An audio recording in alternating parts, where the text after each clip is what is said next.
Hea sõber, täna vaatleme Gideoni elu lõpuga seonduvaid arenguid.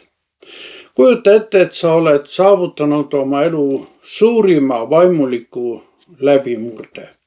Sa oled võidelnud Jumala rahva eest ja Jumal on andnud sulle ka võidu. Aga mis saab edasi? Kuidas elada pärast võitu? Täna on meie vaatluse all kohtumõistjate raamatu 8. peatükk, et selle lõpp 28. kuni 35. salmini. Aga kuulakem seda nii, nagu see piiblis päriselt on.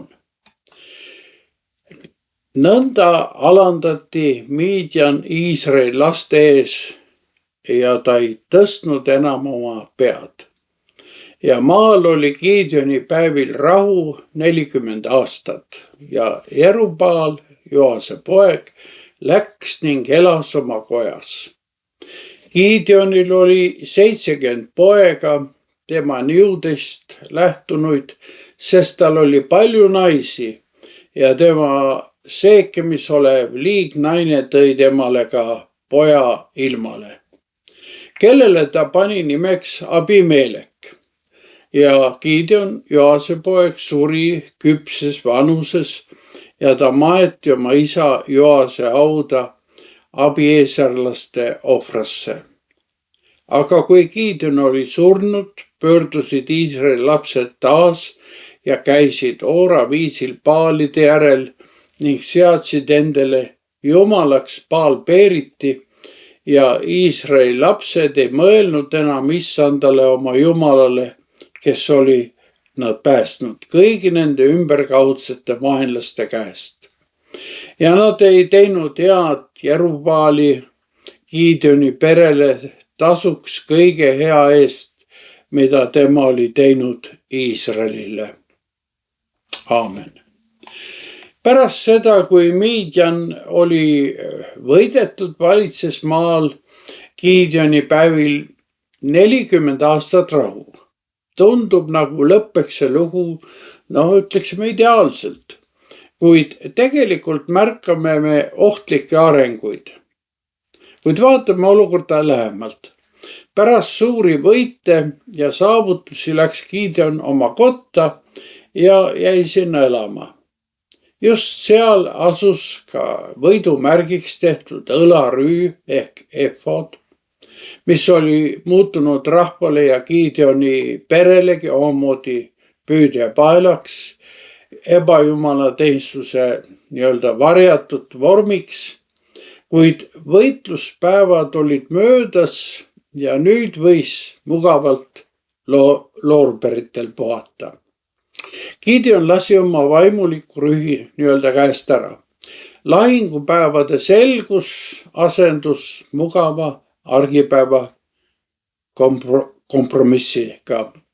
Ta võttis endale palju naisi, kellest sai 70 poega, suurt aaremit ja paljude poegade sündi peeti tollal mõjukuse ja heaolu kasvu tunnuseks, kuid Jumala poolt antud loomiskorraga oli see mitme naise pidamine loomulikult siiski vastuolus. Nende toona populaarsete kommete ülevõtmine valmistas pinnast vihkamisele ja mõrvadele, mis hiljem Gideoni perekonda tabasid. Kuid lugu läheb veelgi isiklikumaks. Gideonil oli seekimis ka liignaine, kellega ta sai poja. See naine elas temast eraldi. See näitab, et Gideon soovis küll healikke naudinguid, kuid püüdis vältida nendega seotud vastutust ja koormat. See poeg sai nimeks Abimelek. Abimelek on ainus Gideoni poeg, keda pühakirjas nimepidi mainitakse. Nime valik on iseenesest juba väga kõnekas. Nimi Abimelek tähendab minu isa on kuningas. Varem me nägime, kuidas rahvas tahtis teha Gideonist kuninga. Ja tookord Gideon keeldus sellest. Kuid poja nimevalikul see nimevalik ise reedab, et need meelitused olid ta südamesse siiski oma jälje jätnud. Ja varjatult kandis ta seda nii-öelda kuningat oma südames edasi. Head sõbrad, inimeste meelitused võivad meie mõtetesse kergesti kanda kinnitada.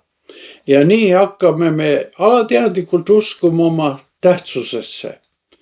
Kui hakkame aga arvama, et teised peaksid meile alt üles vaatama, siis ei ole issand meie elus enam number 1. Selline eneseupitamine on aga teatud ebajumala teenistuse vorm, sest me ihkame positsiooni, mis tegelikult kuulub Jumalale. Apostel Paulus kutsub meid Kolosse kirja 3. peatükis selliseid arenguid endas võitma. Ta ütleb otse, surmake nüüd need liikmed, mis on maa peal. Oorus, rõvedus, kirg, kuri, himu, jahnus, mis on ebajumala teenistus. Kõige kurvem osa Gideoni loos on aga tema pärand. Ta suri küpses vanuses ja maeti oma isa Joase hauda. Kuid niipea, kui ta oli surnud, pöördusid Iisraeli lapsed taas Oorusesse, hakates Baale kummardama. Nende uueks jumalaks sai Baal Perit, mis tõlkes tähendab lepingu isand. See polnud lihtsalt